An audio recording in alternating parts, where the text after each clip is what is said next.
You start worrying about it about an hour before you wake up, and you get up in the morning. I usually get up at 7:30. Read all the papers. Try to on the TiVo check out the morning newses. Listen to the radio. Often get on email now. It's much easier, and say, here's where I think we need to be going, or this is what's going on, and whatever. I come into the office about 9:15 in the morning. We do a 9:30 conference call with the whole organization, trying to get things started. After that, I'm on the phone to try to communicate to people, we're going to do this and this and this and this. At 11 o'clock, we have our main conference call where the people who are in early are there, and then there are a lot of people who work basically a 4 to midnight shift who are on the conference call from there, and it's the meeting point. But an absolutely delightful experience lots of time where we say, what should we be doing and why should we be doing this, and arguing about it back and forth, and correspondents saying, well, you know, if you're working on that, I can call somebody who is a really good interview on this that I know, and kind of sharing back and forth, but arguing about what's the right way to play this story and whatever. And with Nightline, the goal is to do it in a way that nobody else is doing, because again, if at 11:35 at night, if you're doing the same thing everybody else did, it just isn't there. So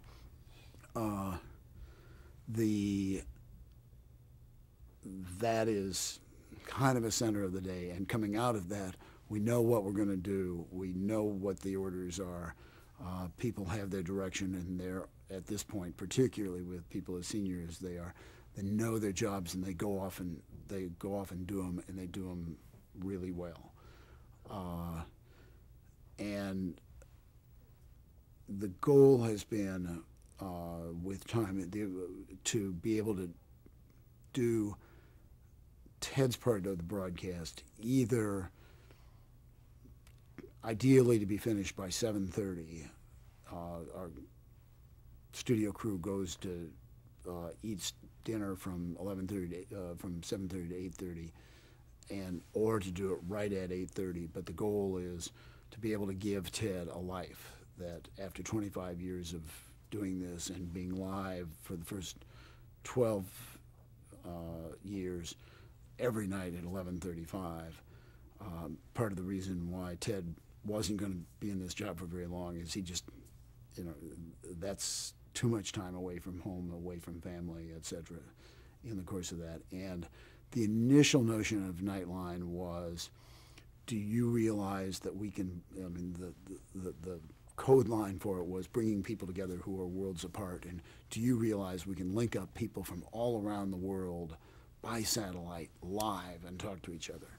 But by the time I came on 11 years in, being able to hook up people live by satellite was not that great a trick, and it was then that we evolved into things that were longer form, less interview based, in a lot of situations more reporting based in the course of that, so that we had the capability, if there wasn't a big breaking story, to actually be able to get Ted out of here. And that was a high priority towards being able to make it possible for somebody to do this for 25 years and to bring that kind of experience year after year after year.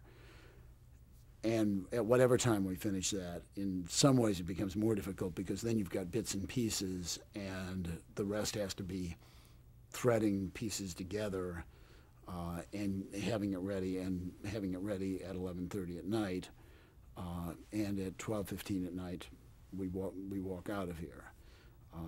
And for the most part, the executive producer has to be here all of that time. I did it for 10 years, then Leroy Sievers did it for 4 years, and now I've come back for a short time in the course of that.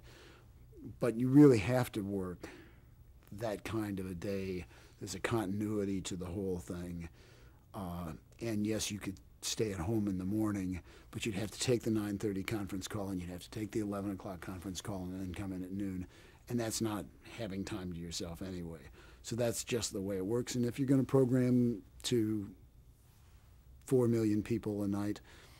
It bears watching that closely. Unfortunately, our children are grown up out of the house. My wife works as hard as I do, so we can make that work. Now, what is Ted Koppel's involvement on a day-to-day basis? Is he there for all of those meetings? Oh, yeah.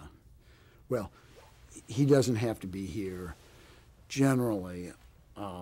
He doesn't have to be on the 9:30 kind of all bureau conference call. He's usually here sometime between the 9:30 and the 11 o'clock call. His participation in the 11 o'clock conference call is critical. I mean, that's the driving force, and that's where you find out, is he comfortable with where we're going? And you kind of set up a smorgasbord. What I'm doing between 9:30 and 11 is laying out the smorgasbord. We could do this, this, this, this, or this, and the role of the anchor is to be able to say, I'll take this and this and this. And by making those choices, he puts his fingerprints on it. It becomes his broadcast, and it is what he feels comfortable with, and the mix. And a lot of times you can disagree with him, but if that's what he feels good about, you know that Ted is such a pro that he'll make that happen, and he'll do it well.